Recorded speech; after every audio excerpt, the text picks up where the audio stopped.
मनुष्य योनि का कर्मों से घनिष्ठ संबंध है, इसलिए मनुष्य योनि को कर्म संगी, कर्मों में आसक्ति वाली कहा गया है। रजसी परल्यम गत्वा कर्म संगी सुजायते। यही कारण है कि कर्मों में मनुष्यों की विशेष प्रवृत्ति रहती है और वह कर्म के द्वारा ही अभिष्ट वस्तुओं को प्राप्त करना चाहता है।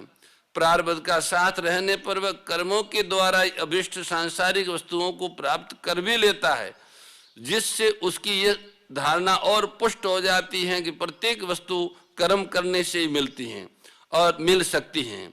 परमात्मा के विषय में भी उसका यही भाव रहता है और वह चेतन परमात्मा को भी जड़ कर्मों के द्वारा ही प्राप्त करने की चेष्टा करता है, परंतु जड़ कर्मों के द्वारा परमात्मा की प्राप्ति संभव नहीं है।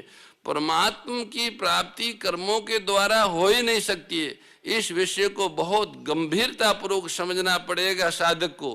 कर्मों से नाशवान वस्तु की प्राप्ति होती है, क्योंकि कर्म स्वयं नाशवान उपकरणों के द्वारा ही संपादित होते हैं। इसलिए कर्म से जो कुछ प्राप्त होगा वो अविनाशी नहीं होगा। अविनाशी परमात्मा की प्राप्ति कर्म से नहीं, क्योंकि संपूर्ण कर्म, सारे के सारे कर्म जो शरीर इंद्रियों मन आदि के संबंध से होते हैं, वे सब के सब शरीर इंद्रियों मन बुद्धि नाशवान है, तो उनके द्वारा किया हुआ कर्म का फल अविनाशी कैसे हो सकता है? जबकि परमात्मा की प्राप्ति नाशवान से सर्वथा संबंध विच्छेद होने पर होती है, जड़ से संबंध विच्छेद होने पर होती हैं। प्रत्येक कर्म का आरंभ और अंत होता है, इसलिए कर्म के फल रूप प्राप्त होने वाली वस्तु भी उत्पन्न और नष्ट होने वाली होती है। कर्मों के द्वारा उसी वस्तु की प्राप्ति होती है जो देश काल आदि की दृष्टि से दूर हो। सांसारिक वस्तु एक देश एक काल आदि में रहने वाली है, उत्पन्न और नष्ट होने वाली एवं प्रतिक्षण बदलने वाली है, अतः उसकी प्राप्ति कर्म साध्य है। परंतु परमात्मा सब देश सब काल वस्तु व्यक्ति आदि में परिपूर्ण है। देश काल देशी विदेश माई कहो सो कहां जहां प्रभु नाई। उत्पत्ति विनाश और परिवर्तन से सर्वथा रहित है, अतः उनकी प्राप्ति पहले से ही सिद्ध है, कर्म साध्य नहीं है।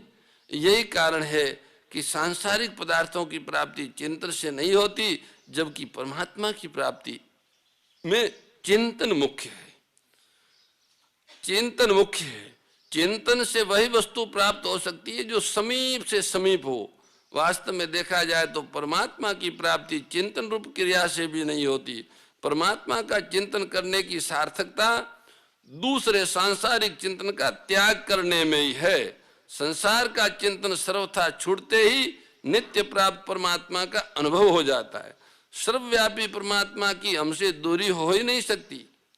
जिससे हम अपनी दूरी नहीं मानते, उस मैंपण से भी परमात्मा अत्यंत समीप है।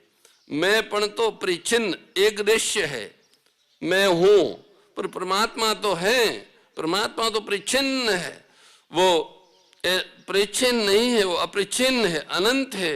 ऐसे अत्यंत समीपस्थ नित्य प्राप्त परमात्मा का अनुभव करने के लिए सांसारिक वस्तुओं की प्राप्ति के समान तर्क तथा युक्तियां लगाना अपने आप को धोखा देना है। सांसारिक वस्तुओं की प्राप्ति इच्छा मात्र से नहीं होती, परंतु परमात्मा की प्राप्ति उत्कट अभिलाषा हो जाने से हो जाती है। बहुत गहरी अभिलाषा, मन में लगी चटपटी कब देखूं घनश्याम, प्यारे आई लगन में भूल गयो खान पान विश्राम।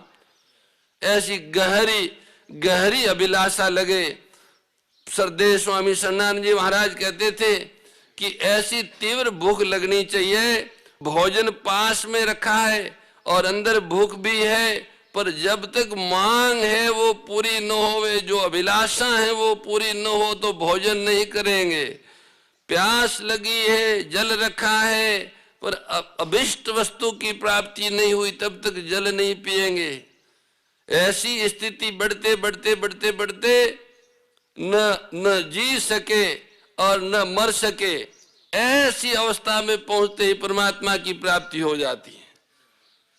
और ये सरल भी है और कठिन भी है। जी इसलिए न सके कि भगवान के बिना इस जगत में रह के करना है क्या, यहाँ तो केवल गंदगी ही गंदगी है, मृत्यु ही मृत्यु है, विष ही विष है। अगर भगवान की प्राप्ति नहीं हुई तो जीवन बेकार है, और भगवान की प्राप्ति नहीं हुई तो मरण भी बेकार है। मर के कहाँ जाएंगे? भगवान की प्राप्ति नहीं हुई तो मर के जाएंगे कहाँ? और भगवान की प्राप्ति नहीं हुई तो जी के करेंगे क्या? अब बताओ ये कैसी स्थिति है? विचार करो, चिंतन करो, मनन करो। ऐसी अभिलाषा जब जागृत होती है तो परमात्मा की प्राप्ति होने में देरी नहीं लगती। वास्तव में ऐसी अभिलाषा के जागृत होने में जो सबसे बड़ी बाधा है वो संसार के भोग और संग्रह की इच्छा ही बाधक है। जो संसारिक वस्तुओं को इकट्ठा करने की इच्छा है और संसारिक भोगों को भोगने की इच्छा है, वो ही परमात्मा की इच्छा को जागृत होने में बाधा देती है। दूसरा कोई बाधक नहीं है, प्रारब्ध इसमें बाधक नहीं है। मनुष्य की भोग और संग्रह की इच्छा ही इसमें बाधक है। यदि परमात्मा प्राप्ति की अभिलाषा दृढ़ हो और अभी जागृत हो जाए अभी, तो अभी ही परमात्मा का अनुभव हो सकता है, अभी हो सकता है। मनुष्य जीवन का उद्देश्य कर्म करना और उसका फल भोगना नहीं है। सांसारिक भोग और संग्रह की इच्छा के त्याग पूर्वक परमात्मा की प्राप्ति की उत्कट अभिलाषा तभी जागृत हो सकती है जब साधक के जीवन भर का एक ही उद्देश्य परमात्मा प्राप्ति करना हो जाए और सारे उद्देश्य मिट जाए, सिवाय परमात्मा की प्राप्ति और मुझे कुछ नहीं चाहिए। परमात्मा के प्रेम की प्राप्ति के अतिरिक्त मुझे कुछ नहीं चाहिए। परमात्मा को प्राप्त करने के अतिरिक्त अन्य किसी भी कार्य का कोई महत्व न रहे। वास्तव में परमात्मा प्राप्ति के अतिरिक्त मनुष्य जन्म का अन्य कोई प्रयोजन ही नहीं है। जरूरत केवल इस प्रयोजन या उद्देश्य को पहचान कर इसे पूरा करने की है। यहाँ उद्देश्य और फल इच्छा दोनों में भेद समझ लेना आवश्यक होगा। नित्य परमात्मा तत्व को प्राप्त करना उद्देश्य होता है और अनित्य उत्पत्ति विनाशशील पदार्थों को प्राप्त करने की फल इच्छा होती है। उद्देश्य तो पूरा होता है पर फल इच्छा मिटने वाली होती है। स्वरूप बोध और भगवत प्राप्ति ये दोनों उद्देश्य है, फल नहीं है। उद्देश्य की प्राप्ति के लिए किया गया कर्म सकाम नहीं कहलाता, इसलिए निष्काम पुरुष के सभी कर्म उद्देश्य को लेकर होते हैं, फल इच्छा को लेकर नहीं होते हैं। उनका जो मूल लक्ष्य है भगवत प्राप्ति तत्व ज्ञान, उसी के लिए वो सारी प्रवृत्तियां करते हैं। प्रत्येक प्रवृत्ति के मूल में उसका एक ही उद्देश्य रहता है कि प्रभु प्रसन्न हो। भगवान की प्रसन्नता ही उनका प्रधान उद्देश्य रहता है, उनकी निकटता ही उनका प्रधान उद्देश्य रहता है। इसलिए उनकी सारी प्रवृत्तियां सर्वहितकारी होती हैं, सारी प्रवृत्तियां निष्काम होती हैं। कर्म योग में कर्मों से संबंध विच्छेद का उद्देश्य रखकर शास्त्र विहित शुभ कर्म किए जाते हैं। कर्मों के बंधन से मुक्त होने के लिए शास्त्र विहित शुभ कर्म किए जाते हैं। सकाम पुरुष फल की इच्छा रखकर अपने लिए कर्म करता है और कर्म योगी फल की इच्छा का त्याग करके दूसरों के लिए सेवा करता है, वो कर्म नहीं करता। कर्म ही फल रूप से परिणित होता है। अतः फल का संबंध कर्म से होता है, उद्देश्य का संबंध कर्म से नहीं होता। निष्काम भाव पूर्वक केवल दूसरों के हित के लिए कर्म करने से परमात्मा दूर हैं, ये धारणा दूर हो जाती है, अर्थात परमात्मा की दूरी मिट जाती है।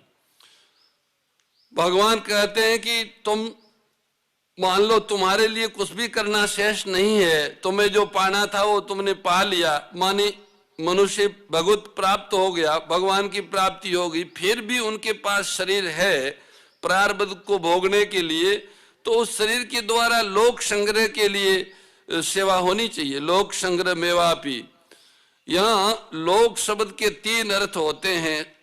विद्वान लोग इनके 3 अर्थ बताते हैं। उन लोकों में रहने वाले प्राणी, शास्त्र और वेदों के अतिरिक्त सब शास्त्र, मनुष्य लोक की उसमें रहने वाले प्राणियों की और शास्त्रों की मर्यादा के अनुसार समस्त आचरण का होना लोक संग्रह है। मनुष्य लोक में रहने वाले प्राणी और वहां के शास्त्र, मनुष्य लोक की उसमें रहने वाले प्राणियों की और शास्त्रों की मर्यादा के अनुसार समस्त आचरणों, समझ में आ रही है ना? मनुष्य लोक मनुष्य लोक में रहने वाले प्राणी और वहां की शास्त्रीय मर्यादाएं, इन तीनों का आदर करते हुए लोक हित के लिए लोक संग्रह करें। लोक संग्रह का तात्पर्य लोक मर्यादा सुरक्षित रखने के लिए है। यहाँ पे मनुष्य शुद्ध हो, सात्विक हो और अपने अपने कर्तव्यों का पालन करें, आलसी, प्रमादी, दुर्व्यसनी न बने। यहाँ के प्राणियों को, पृथ्वी के प्राणियों को, मनुष्य लोक के प्राणियों को नुकसान न पहुंचाएं, उनके अधिकारों को क्षति न पहुंचाएं, उनकी हत्या न करें, ये सारी बातें, वृक्ष आदि का विनाश न करें, नदियों को दूषित न करें, पहाड़ों का खनन न करें।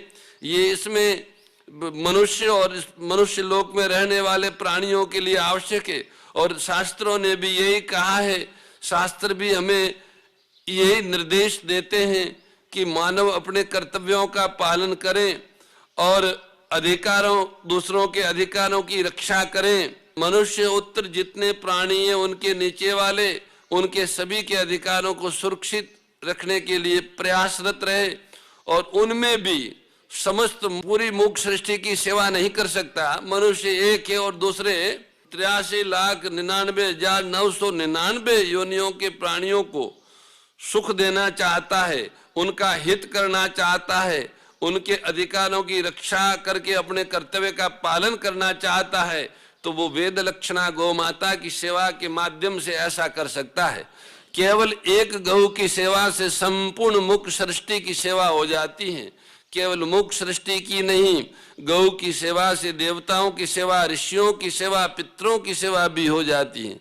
ऊपर और नीचे के समस्त लोगों को संपुष्ट करने के लिए और उनके ऋणों से मुक्त होने के लिए गौ सेवा का सर्व सुलभ साधन हमारे सामने उपस्थित है। तो सज्जनों, सेवा ही कल्याण का कर्मयोग में प्रधान साधन है। निष्काम भाव पूर्वक कर्म करना, निष्काम भाव पूर्वक कर्म लोक मर्यादा सुरक्षित रखने के लिए लोगों को असत से विमुख करके सत स्वरूप परमात्मा के सम्मुख करने के लिए निष्काम भाव पूर्वक कर्म करना है। इसको गीता में यज्ञार्थ कर्म के नाम से कहा है।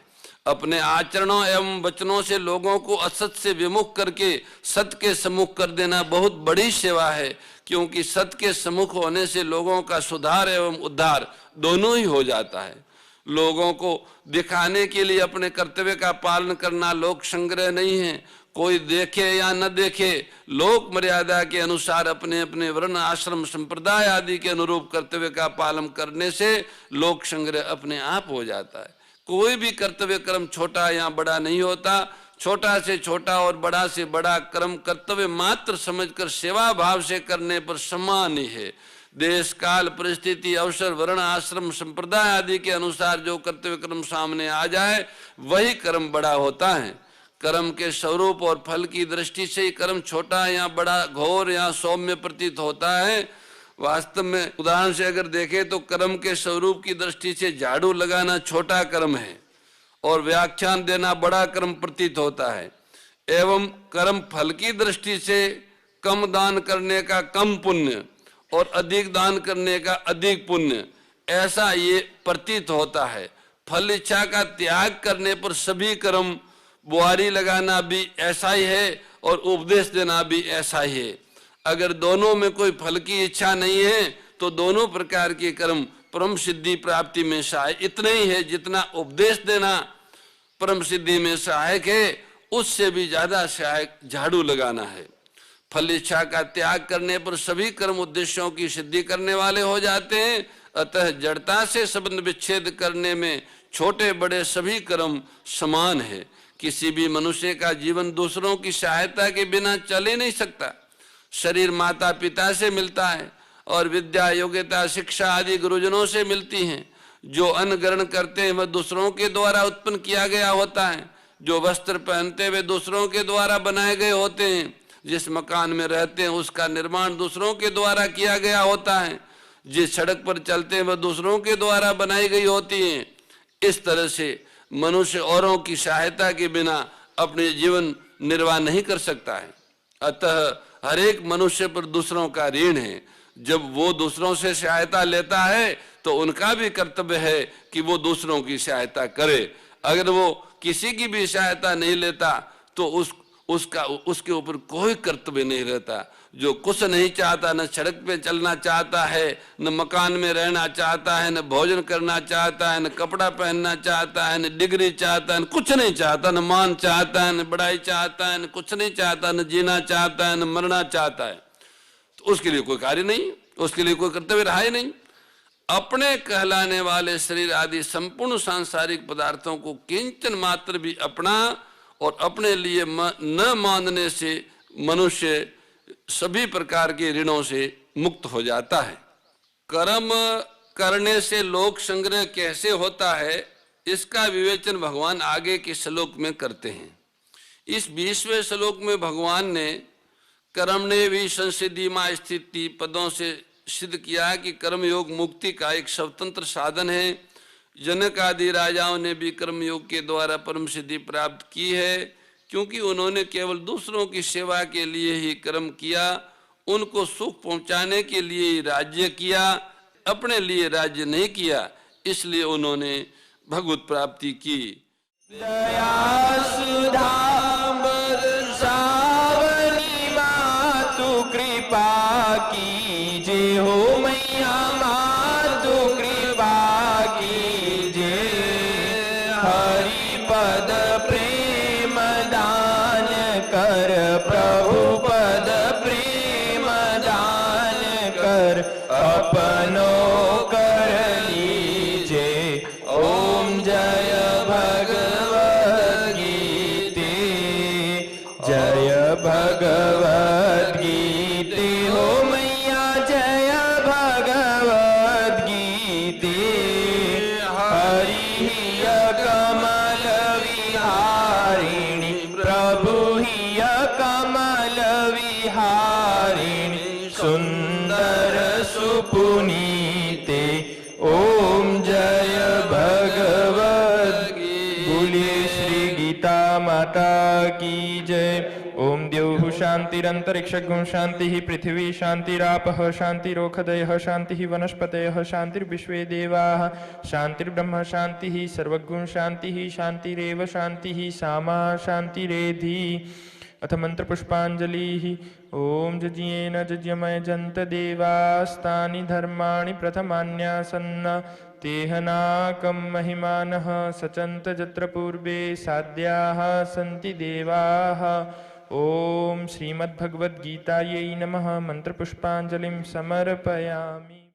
परम श्रद्धेय गौरीशी स्वामी श्री दत्त शरणानंद जी महाराज की प्रेरणा व मार्गदर्शन में विश्व के सबसे बड़े गौ सेवा संस्थान श्री गोधाम महातीर्थ पथमेड़ा द्वारा संरक्षित लाखों बीमार, विकलांग, वृद्ध एवं अशक्त गोवंश वेद लक्षणा गोमाता की सेवा के साथ साथ भारतीय गोवंश का संरक्षण, संपोषण, संवर्धन एवं उनसे प्राप्त पंचगव्यों का परिष्करण व विनियोग करना, घर घर गोपालन, गो अभ्यारण्य, घास चारा उत्पादन हेतु गोचर भूमि का विकास, गोपालन लोक संस्कृति के पुनर्जागरण हेतु वेद लक्षणा गो महिमा का प्रचार प्रसार करना तथा गोपालक किसानों के स्वावलंबन हेतु गो कृषि अन्न एवं गो दुग्धान का गुणवत्ता युक्त बाजार तैयार करना श्री गोधाम महातीर्थ का पावन उद्देश्य है। आप सभी दानदाता श्री गोधाम महातीर्थ पथमेड़ा द्वारा संचालित गो सेवा महाअभियान में बढ़ चढ़कर सहयोग कर लाखों बीमार, विकलांग, वृद्ध एवं अशक्त गोवंश के गोग्रास सेवा हेतु श्री गोधाम पथमेड़ा लोक पुण्यार्थ न्यास के बैंक ऑफ बड़ौदा खाता संख्या 084901000232827 IFSC कोड BARB 0 ASHRAM शाखा आश्रम रोड अहमदाबाद में गोग्रास सेवा निमित्त जमा कर सकते हैं। अधिक जानकारी के लिए संपर्क करें 7742093179 7665059999 7073000151।